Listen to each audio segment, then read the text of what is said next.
Chapter 10 vector algebra exercise 10.1 का में vector पढ़ने से पहले हम सबसे पहले पढ़ेंगे फिजिकल क्वांटिटी क्या होती है। देखो, फिजिकल क्वांटिटीज दो टाइप की होती है, एक होती है स्केलर और एक होती है वेक्टर। ठीक है, एक होती है स्केलर और एक होती है वेक्टर। स्केलर में सिर्फ मैग्नीट्यूड होता है, ओनली मैग्नीट्यूड, और वेक्टर में magnitude as well as direction, magnitude भी होता है और डायरेक्शन भी होती है, magnitude as well as direction. ठीक है, ये मैं आपको एग्जाम्पल से समझाता हूँ। एग्जाम्पल, मान लो कोई एक बंदा लेते हैं, उसकी हाइट लेते हैं। जैसे मान लो ये मैं हूँ, ठीक है, ये मैं हूँ, मेरी हाइट मान लो कितनी है, 5 फुट 7 इंच। ठीक है, अब देखो मेरा कोई मैग्नीट्यूड है ना, मेरा मैग्नीट्यूड कितना है, 5 फुट 7 इंच। अब मेरी कोई डायरेक्शन होगी, कोई इंसान की कोई डायरेक्शन थोड़ा होती है, तो जिसमें सिर्फ मैग्नीट्यूड आए उसको कहते हैं स्केलर। ठीक है, अब हम बात करते हैं वेक्टर की। ये हम कोई ब्लॉक ले लेते हैं, ये ब्लॉक है। ठीक है, अगर मैं इसको यहाँ से पुश करूँगा इस डायरेक्शन से तो ये यहाँ जाएगा। ठीक है, अगर मैं इसको यहाँ से पुश करूँगा, यहाँ से पुश करूँगा तो ये इस तरफ जाएगा। ठीक है, अब आप सोचोगे, ये देखो यहाँ से मैंने इसकी, ये मैंने क्या लगाई है, इस पर फोर्स लगा रहा हूँ। क्या लगा रहा हूँ, फोर्स ही लगा रहा हूँ ना। जब मैं फोर्स यहाँ से लगाऊंगा तभी ये इस तरफ जाएगा, और जब मैं फोर्स यहाँ से लगाऊंगा ये तभी इस तरफ जाएगा। अब क्वेश्चन आता है कि इसमें मैग्नीट्यूड और डायरेक्शन क्या हुआ। देखो, जब मैं यहाँ से फोर्स लगा रहा था तो ये होगी इसकी डायरेक्शन। अब मैग्नीट्यूड क्या हुआ, मान लो मैंने ये 15 न्यूटन से, फोर्स का यूनिट न्यूटन होता है ना, मान लो मैंने 15 न्यूटन से यहाँ से फोर्स लगाई, तो इसमें मैग्नीट्यूड भी है और डायरेक्शन भी है, इसलिए हम इसको वेक्टर कहेंगे। ठीक है, अब मैं आपको एग्जांपल्स देता हूँ कि स्केलर और वेक्टर में क्या फ़र्क है। देखो, स्केलर लेंथ की डायरेक्शन नहीं होती, लेंथ का सिर्फ मैग्नीट्यूड होता है, मतलब लेंथ की तो कितनी लेंथ है वही होगी ना। नेक्स्ट, मास हो गया वेट, जैसे 10 kg वेट, तो उसकी तो डायरेक्शन नहीं होती, उसका सिर्फ मैग्नीट्यूड होता है। नेक्स्ट, टाइम की डायरेक्शन थोड़ा होती है, तो डायरेक्शन टाइम भी स्केलर हो गया। नेक्स्ट, टेम्परेचर भी स्केलर है। एरिया भी स्केलर है। वॉल्यूम भी स्केलर है। नेक्स्ट, वर्क डन, ये भी स्केलर है। अब आ जाओ वेक्टर में क्या होगा। वेक्टर में पहला फोर्स हो गया, दूसरा velocity, next acceleration, next displacement, ये होगी वेक्टर क्वांटिटीज। ठीक है, ऐसे बहुत सारी हो सकती हैं। तो समझ आ गया स्केलर और वेक्टर में क्या फ़र्क होता है। ठीक है, अब हम इसके बाद नेक्स्ट टॉपिक पढ़ेंगे कि वेक्टर को कैसे रिप्रेजेंट किया जाता है। इसके बाद नेक्स्ट टॉपिक आता है रिप्रेजेंटेशन ऑफ वेक्टर्स। वेक्टर की रिप्रेजेंटेशन क्या होगी। देखो, सबसे पहले हम एक डायरेक्टेड लाइन लेते हैं। ये एक डायरेक्टेड लाइन है। कौन सी लाइन है, डायरेक्टेड लाइन, या ये इस डायरेक्शन में भी हो सकती है, ये इस डायरेक्शन में भी डायरेक्टेड लाइन, इसको क्या कहते हैं, डायरेक्टेड लाइन। बेसिकली वेक्टर जो होता है ना, वेक्टर खुद भी एक डायरेक्टेड लाइन है। वेक्टर का मतलब ही लाइन होता है, डायरेक्टेड लाइन। ये डायरेक्टेड लाइन इस डायरेक्शन में भी हो सकती है और इस डायरेक्शन में भी हो सकती है। ठीक है, अब देखो ये लाइन है ना, ठीक है, ये मान लो इनिशियल पॉइंट है, ये वाला पॉइंट, ये कौन सा पॉइंट है, इनिशियल।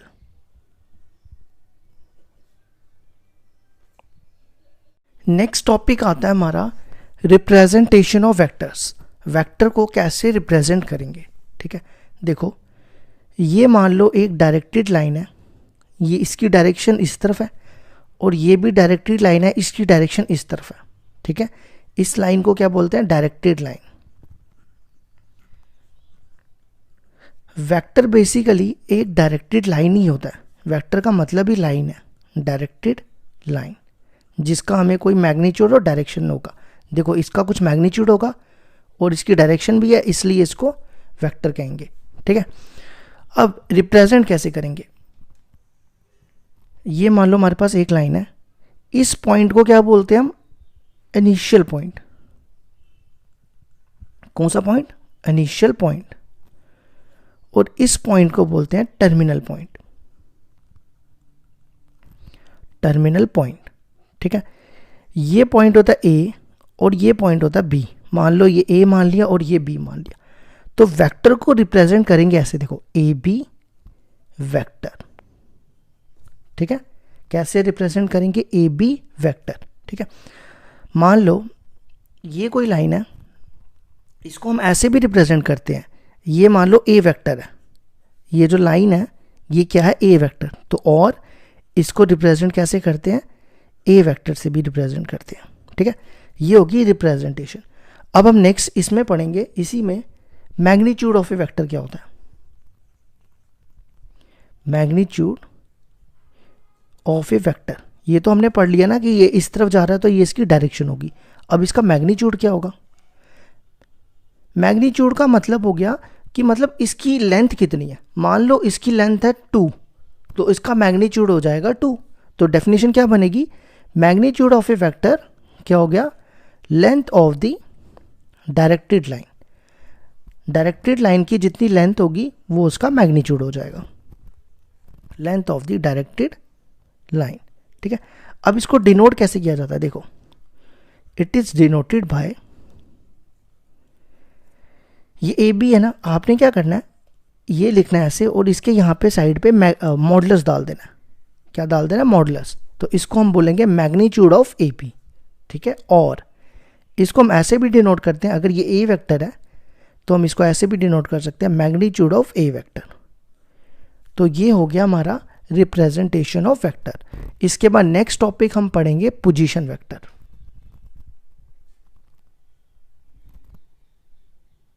नेक्स्ट डेफिनेशन आती है पोजीशन वेक्टर। देखो पोजीशन वेक्टर क्या होता है? ये मान लो हम एक 3D प्लेन ले लेते हैं। ठीक है, इसको हम x ले लेते हैं, इसको y ले लेते हैं और इसको z ले लेते हैं। ठीक है, और इस पॉइंट को o ले लेते हैं। ठीक है, एक चीज हमेशा याद रखना, पोजीशन वेक्टर का जो पॉइंट होगा ना वो o से, ओरिजिन से स्टार्ट होगा। मतलब जो इसका इनिशियल पॉइंट होगा ना, इनिशियल पॉइंट, वो ओरिजिन होगा पोजीशन वेक्टर का। पोजीशन वेक्टर का इनिशियल पॉइंट क्या होगा? ओरिजिन। तो ये यहाँ पे मैं एक पॉइंट ले लेता हूँ pxyz, ये बन गया हमारा पोजीशन वेक्टर OP। क्या मतलब हुआ इसका? देखो यहाँ पे पोजीशन वेक्टर क्या लिखना है हमने? Position vector of A point P। इस पॉइंट का मैं पोजीशन वेक्टर निकाल रहा हूँ, हमेशा पॉइंट का पोजीशन वेक्टर निकलता है। ठीक है, हुज, इसका जो इनिशियल पॉइंट होगा वो क्या होगा? हुज इनिशियल पॉइंट, वो हमेशा क्या होगा? ओरिजिन, मतलब 0 0 0। ठीक है, और इसका जो टर्मिनल पॉइंट होगा वो जिसका आप निकाल रहे हो वो उसका टर्मिनल पॉइंट हो जाएगा। जैसे हम P का निकाल रहे हैं तो ये इसका टर्मिनल पॉइंट हो जाएगा। ठीक है, ये होगी पोजीशन वेक्टर।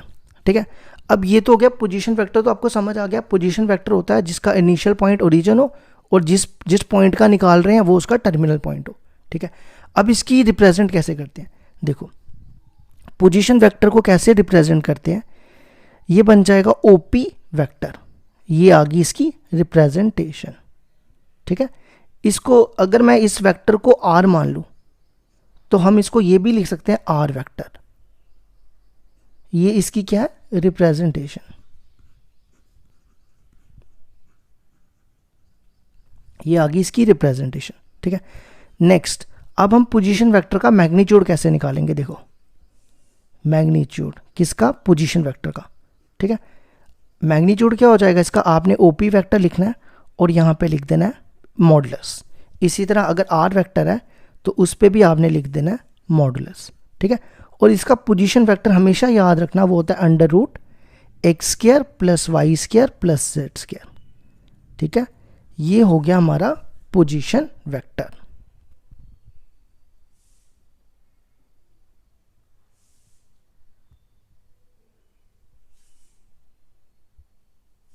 नेक्स्ट टॉपिक जो हमारा है वो है direction cosines and direction ratio. ये काफ़ी इंपॉर्टेंट टॉपिक है और आप इसको ध्यान से समझना, ठीक है। देखो, ये मैं एक 3D प्लेन लेता हूँ, इसको मैं रखता हूँ x y z, ठीक है, और ये आ गया हमारा O। अब डायरेक्शन कोसाइंस के लिए मैं क्या एक पोजीशन वेक्टर बनाता हूँ P, ठीक है। अब ये जो पोजीशन वेक्टर है, मान लो इसके साथ एंगल बना रहा है अल्फा x के साथ, ठीक है, ये y के साथ एंगल बना रहा है, नहीं पहले z के साथ और फिर y के साथ, ये y के साथ बना रहा है बीटा और z के साथ बना रहा है गामा, ठीक है। ये जो अल्फा बीटा गामा है इसको हम कहेंगे डायरेक्शन एंगल्स। क्या कहेंगे? डायरेक्शन एंगल्स, ठीक है। अगर हम अब देखो डायरेक्शन कोसाइंस, कोसाइन मतलब कॉस, अगर मैं इन तीनों के साथ कॉस लगा दूं, ये देखो मैं इन तीनों के साथ कॉस लगा रहा हूं, तो ये बन जाएंगे हमारे डायरेक्शन कोसाइंस, ठीक है। तो डायरेक्शन कोसाइंस क्या होती है? Cos alpha, cos beta, cos gamma, ठीक है। अब मेरी बात ध्यान से सुनना आगे। देखो अब मैं क्या करने जा रहा हूं, ये ट्रायंगल ले रहा हूं, इस ट्रायंगल को ना कंप्लीट कर रहा हूं, यहां से एक परपेंडिकुलर ड्रॉ कर रहा हूं, इस परपेंडिकुलर इसका नाम रख रहा हूं ए, तो ये क्या बन रहा है? ओ ए पी, ठीक है। तो कॉस अल्फा क्या होता है?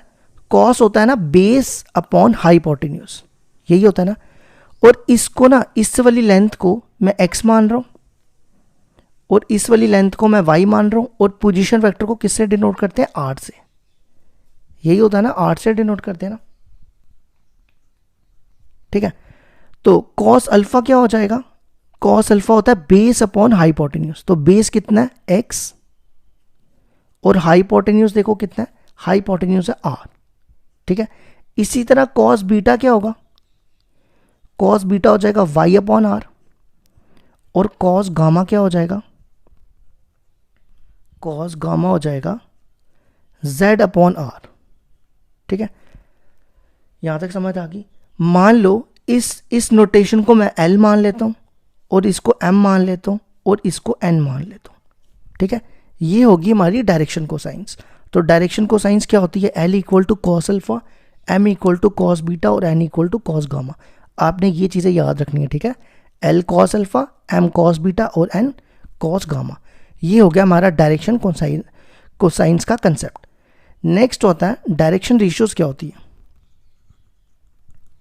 Direction ratios? डायरेक्शन रेशियोज क्या होती है? देखो मैं इसकी डेफिनेशन लिख रहा हूं। These are numbers. Direction ratios क्या होती है? नंबर्स होते हैं। These are numbers. मान लो वो नंबर्स मैं मान लेता हूं ए, बी और C, such that they are proportional, to किसके प्रोपोर्शनल होते हैं? डायरेक्शन कोसाइंस के। डायरेक्शन कोसाइंस, और डायरेक्शन कोसाइंस हमने क्या मानी है? एल, एम और एन, ठीक है। तो डायरेक्शन रेशियोज क्या होगी? ABC डायरेक्शन रेशियो है और ये प्रोपोर्शनल होते हैं डायरेक्शन कोसाइंस के। देखो क्या मतलब हो गया इसका? मतलब that is A upon L equal to B upon M equal to C upon N, ठीक है। अब यहां पे ध्यान देना, L की वैल्यू देखो, L की वैल्यू को मैं लिख सकता हूं X अपॉन R, लिख सकते हैं ना। तो X क्या हो जाएगा? X हो जाएगा यहां से LR, यही होगा ना, ये इधर चला गया। इसी तरह Y क्या होगा? Y हो जाएगा MR और Z हो जाएगा NR, ठीक है।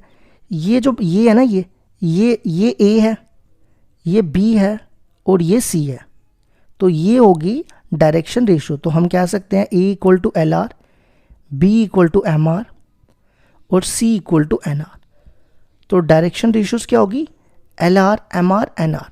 कहने का मतलब डायरेक्शन, देखो ये प्रोपोर्शनल है ना, अगर मैं एल को इधर ले आऊँ, अगर मैं एल को इधर ले आऊँ तो ये हो जाएगा आर, इसको इधर ले आऊँ ये भी हो जाएगा आर, और इसको इधर ले आऊँ ये भी हो जाएगा आर। तो आप देखो मैं इन सबको आर के इक्वल लिख सकता हूँ ना। तो डायरेक्शन रेशियोज क्या होती हैं? Proportional to direction cosines. आप याद रख सकते हो, अगर किसी की direction cosines l m n आ रहा है तो डायरेक्शन रेशियो होगी L R, M R, N r. ठीक है, डायरेक्शन रेशियोज क्या हो जाएगी? एल आर, एम आर और एन आर। ठीक है, इसके बाद ना एक नेक्स्ट टॉपिक आता है, वो आपको याद रखना है, काफ़ी इंपॉर्टेंट टॉपिक है। टॉपिक नहीं कह लो, रिमार्क कह लो। देखो क्या रिमार्क, ये आपको यूज़ करना है, ये आपको अगले चैप्टर 3D में भी यूज़ होगा। L square plus M square plus N square equal to 1। ठीक है, अब मैं आपको ना इसका प्रूफ कराता हूँ। प्रूफ ये कैसे होता है 1 के equal? L square plus M square plus N square, मैंने LHS ले ली। अब आप यहाँ पे ध्यान दो, मैंने L की वैल्यू क्या निकाली थी? कहाँ गया? ये देखो L क्या था? x बाय आर, m था y बाय आर और n था z बाय आर। वो मैं यहाँ वैल्यूज डालने लगा। L की वैल्यू क्या है? x बाय आर, m की वैल्यू n बाय आर, और नहीं ये y बाय आर, और n की वैल्यू z बाय आर, है ना। अब आप इसका स्क्वायर खोलो, अब आप इसका एलसीएम लो, ये बनेगा X square plus Y square plus Z square. अच्छा, अब ये आर क्या होता था? आर होता था पोजीशन वेक्टर। अगर आपको याद हो, मैंने आर की वैल्यू अभी पीछे टॉपिक में ये बताई थी, under root X square plus Y square plus Z square. उसको मैंने ऐसा लिखा था, ऐसे। तो आप इसको ऐसे भी लिख सकते हो, ठीक है, या ऐसे लिख सकते हो या ऐसे। तो मैं यहाँ पे आर की वैल्यू डालने लगा हूँ। आर की वैल्यू देखो क्या है? Under root X square plus Y square, X square plus Y square plus Z square का होल स्क्वायर। ये स्क्वायर और रूट कैंसिल हो जाएगा, upon X square plus Y square plus Z square, ये और ये कैंसिल। देखो मैंने ये प्रूफ कर दिया 1। आपको ना प्रूफ नहीं याद रखना, आपको सिर्फ ये चीज़ याद रखनी है। एक तो आपको याद रखना है कि डायरेक्शन कोसाइंस क्या होती हैं। डायरेक्शन कोसाइंस के लिए आपको याद रखना है L equal to cos alpha, M equal to cos beta और N equal to cos gamma. और डायरेक्शन रेशियोज क्या होती हैं? ये direction ratios ABC direction ratio है, जो LR होता है, MR और NR। और एक फॉर्मूला आपको ये याद रखना है बस, इसके अलावा आपको ज़्यादा डीप में जाने की ज़रूरत नहीं है। ठीक है, तो अब इसके बाद हमारा नेक्स्ट टॉपिक आएगा टाइप्स ऑफ वेक्टर। बस वो लास्ट टॉपिक है इस एक्सरसाइज का, फिर हम एक्सरसाइज 10.1 शुरू करेंगे। नेक्स्ट आता है types of vector. Types of vector में सबसे पहला वेक्टर है जीरो वेक्टर। जीरो वेक्टर का दूसरा नाम होता है नल वेक्टर। देखो जीरो वेक्टर होता है जिसका मैग्नीट्यूड जीरो, क्या हो? Magnitude zero. ठीक है, मैग्नीट्यूड जीरो मतलब, देखो डेफिनेशन से समझाता हूं। इसकी डेफिनेशन होती है a vector whose initial and terminal point, ध्यान से सुनो, जिसका इनिशियल एंड टर्मिनल पॉइंट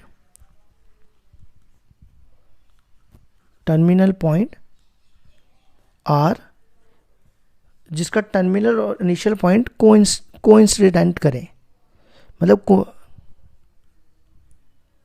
जिसका टर्मिनल पॉइंट और वेक्टर पॉइंट कोइंसाइड करें, उसको कहते हैं जीरो वेक्टर। जैसे मान लो, जैसे ये हम लेते हैं ना एक वेक्टर, ये ए वेक्टर लेते हैं, ये बी वेक्टर लेते हैं, तो इसका ये जो पॉइंट है ना, ये ए है और यही बी है, और इसका जो मैग्नीट्यूड है ना वो जीरो है, तो वो हो गया जीरो वेक्टर।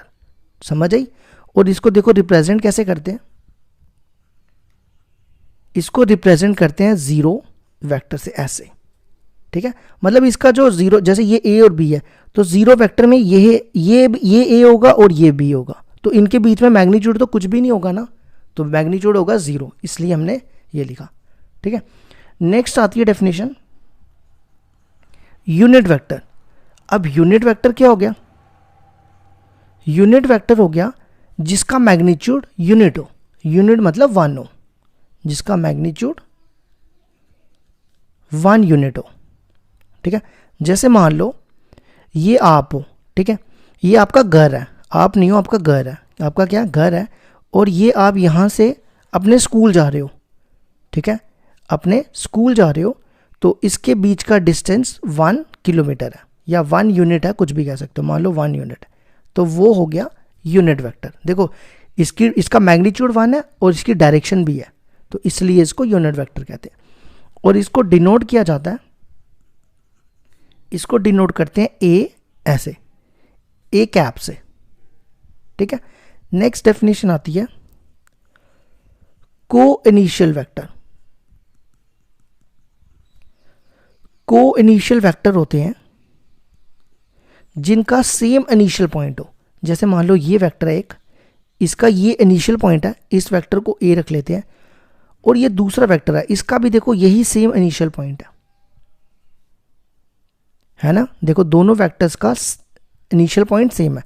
जिन वेक्टर्स का इनिशियल पॉइंट सेम हो उसको को इनिशियल वेक्टर कहते हैं। वो 1 या 2 या 3 से ज़्यादा भी हो सकते हैं, ज़रूरी नहीं है कि 2 होंगे, ठीक है। नेक्स्ट आता है कोलिनियर वेक्टर। कोलिनियर वेक्टर होते हैं जो पैरेलल वेक्टर हो। क्या हो? Parallel vector. पैरेलल वेक्टर मतलब जैसे ये देखो, ये वेक्टर और ये वेक्टर, ये ए वेक्टर, ये बी वेक्टर। ज़रूरी नहीं है कि इनकी डायरेक्शन सेम हो, डायरेक्शन इनकी अपोजिट भी हो सकती है, ऐसे भी हो सकती है, लेकिन पैरेलल होने चाहिए। देखो दोनों पैरेलल है ना, चाहे उनकी डायरेक्शन इस तरफ हो या उस तरफ हो, उससे हमें कोई नहीं लेना देना, हमें बस देखना पैरेलल होने चाहिए, ठीक है। नेक्स्ट आता है इक्वल वेक्टर। इक्वल वेक्टर हो गया जिसकी डायरेक्शन और मैग्नीट्यूड दोनों सेम हो, same direction same magnitude, same direction and same magnitude. जैसे देखो ये वेक्टर है ए, इसकी डायरेक्शन 2 है, और डायरेक्शन 2 नहीं है, इसकी लेंथ 2 है, इसका मैग्नीट्यूड 2 है, और ये दूसरा वेक्टर है, इसका भी मैग्नीट्यूड 2 है। देखो दोनों का मैग्नीट्यूड सेम होना चाहिए, मैग्नीट्यूड मतलब लेंथ, इसकी लेंथ भी 2 है, इसकी भी लेंथ 2 है, तो दोनों की लेंथ 2 है, और देखो दोनों सेम डायरेक्शन में जा रहे हैं, तो उस वेक्टर को कहते हैं इक्वल वेक्टर। उस केस में ए और बी दोनों इक्वल होते हैं, ठीक है। और लास्ट हमारा जो आपके एनसीईआरटी के हिसाब से है negative vector, negative of a vector. Negative vector क्या हो गया? मैग्नीट्यूड तो सेम होगा लेकिन डायरेक्शन उल्टी होगी। Same magnitude but opposite in direction.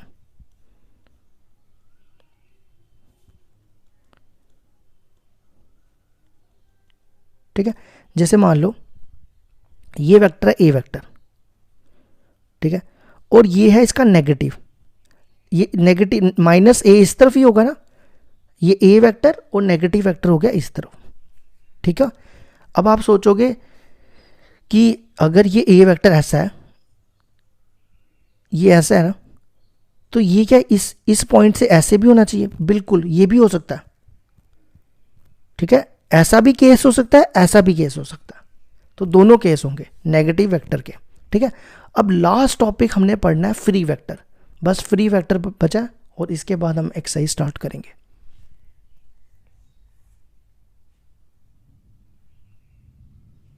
Next definition है फ्री वेक्टर। देखो फ्री वेक्टर क्या होता है? Without changing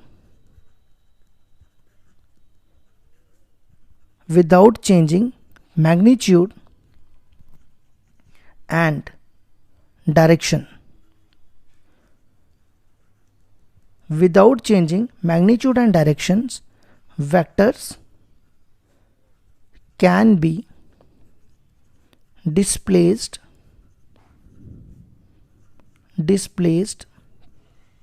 parallelly। देखो मैंने क्या लिखी डेफिनेशन इसकी, without changing magnitude and direction. ना तो हमें उसका मैग्नीट्यूड करना चेंज करना है और डायरेक्शन चेंज करना है, तो वेक्टर को हमें डिस्प्लेस करना है पैरेलल, देखो क्या मतलब हुआ, जैसे मान लो ये वेक्टर है ए वेक्टर, जिसकी डायरेक्शन इधर है, और मान लो इसका मैग्नीट्यूड 2 है, मतलब इसकी लेंथ 2 है, ठीक है। तो मैं इस वेक्टर को उठा के इधर रख सकता हूं ना। तो मैंने देखो क्या किया, मैंने कुछ भी नहीं किया, मैंने ना इसका मैग्नीट्यूड चेंज किया, ना मैंने इसकी डायरेक्शन चेंज की, मैंने पैरेलली इसको यहां रख दिया। समझ आई? इस वेक्टर को उठा के मैं इधर भी रख सकता हूं, है ना। देखो ये एक तो ये पैरेलल भी है ना, पैरेलल है ना, और ना मैंने इसका मैग्नीट्यूड चेंज किया, ना डायरेक्शन चेंज की। हम वेक्टर को डिस्प्लेस कर सके पैरेलली, तो मैंने इसको उठा के इधर रख दिया। तो इस टाइप के वेक्टर्स को कहते हैं फ्री वेक्टर्स, ठीक है। अब हम स्टार्ट करेंगे एक्सरसाइज 10.1। एक्सरसाइज 10.1 का क्वेश्चन नंबर 1 है, represent graphically a displacement of 40 kilometre 30 degree east of north. देखो हमें इसको रिप्रेजेंट करना है 40 किलोमीटर 30 डिग्री को east of north, east of north. तो देखो कैसे करेंगे ईस्ट ऑफ नॉर्थ को। सबसे पहले हम बनाते हैं, ये देखो ये क्या होता है, ईस्ट, ये वेस्ट, ये नॉर्थ और ये साउथ, यही होता है ना।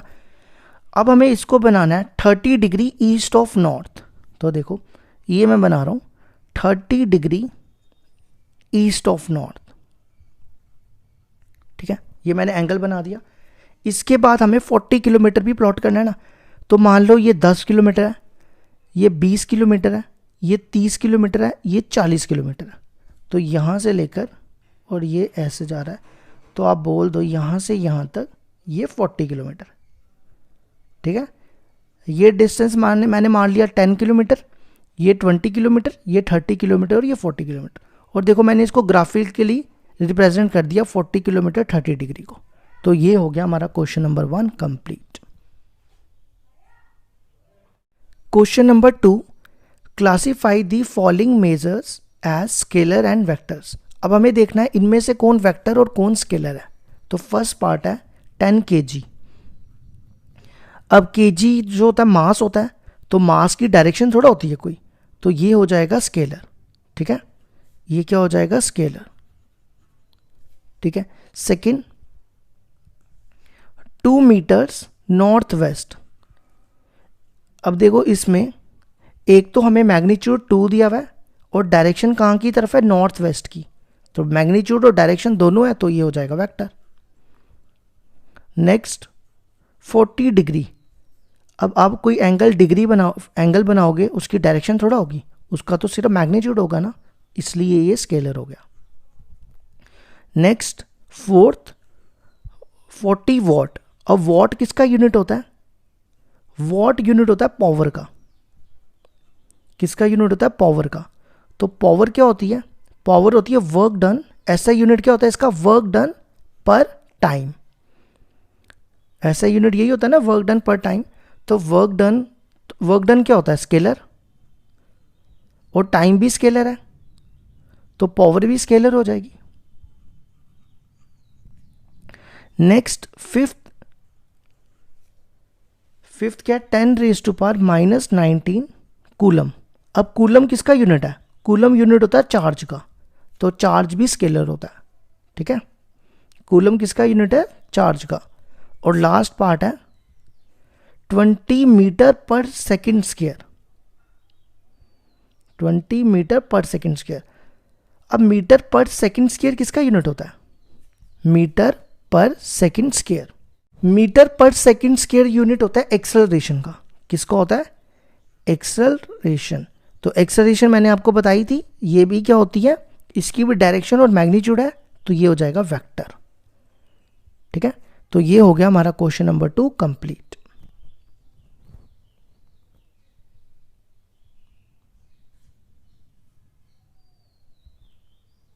क्वेश्चन नंबर 3 है, इसमें भी सेम क्वेश्चन नंबर 2 की तरह ही करना है। Classify the following as scalar and vector quantity. तो पहला पार्ट है टाइम पीरियड। तो टाइम का तो सिर्फ मैग्नीट्यूड होता है ना, टाइम की डायरेक्शन थोड़ा होती है, तो ये हो जाएगा स्केलर। ठीक है। Second part distance. अब डिस्टेंस का क्या होगा, डिस्टेंस का भी ये भी क्या होगा, डिस्टेंस एक लेंथ होगी ना, तो लेंथ का भी सिर्फ मैग्नीट्यूड होता है, तो ये भी स्केलर, ठीक है। Third force. फोर्स क्या होती है, फोर्स मैंने आपको पहले भी बताया, ये वेक्टर होती है, ठीक है। नेक्स्ट आ जाओ फोर्थ पार्ट वेलोसिटी। वेलोसिटी भी वेक्टर होती है, इसका भी मैग्नीट्यूड और डायरेक्शन होती है। और last work done. Work done तो मैंने आपको अभी पहले पार्ट में ही बताया, क्वेश्चन नंबर 2 में भी बताया, वर्क डन भी स्केलर होती है। तो ये हो गया हमारा क्वेश्चन नंबर 3 भी कंप्लीट।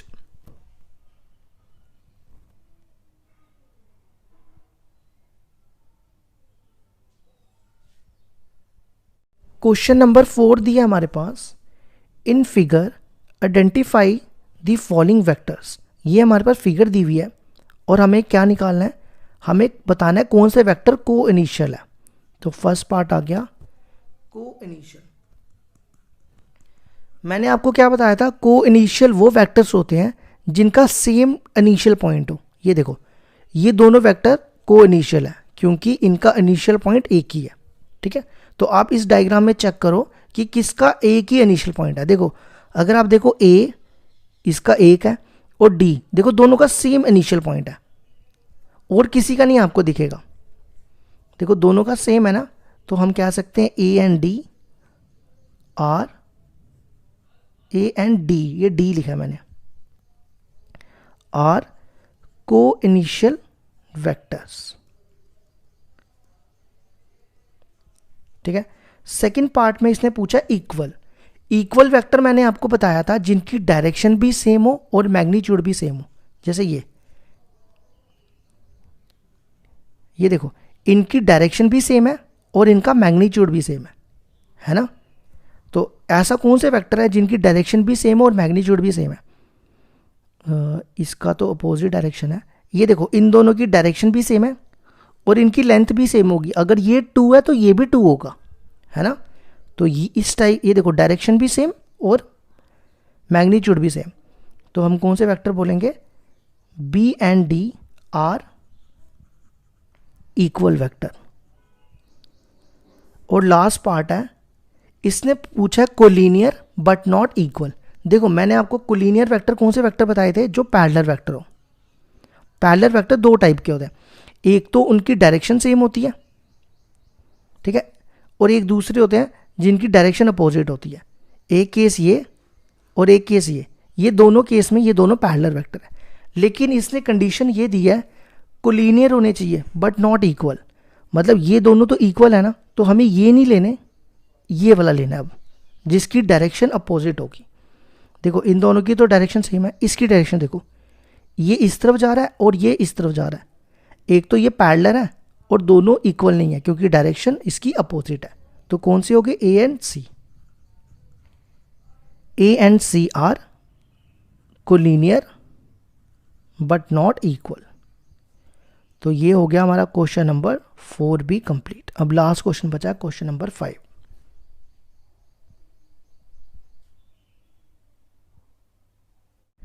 क्वेश्चन नंबर 5 है हमारे पास, answer the following as true और फॉल्स। तो पहला पार्ट है a and minus a are collinear. देखो ये वेक्टर मान लो ए है, ये ए वेक्टर है, ठीक है, और ये माइनस ए वेक्टर है, ये इस तरफ ही होगा ना।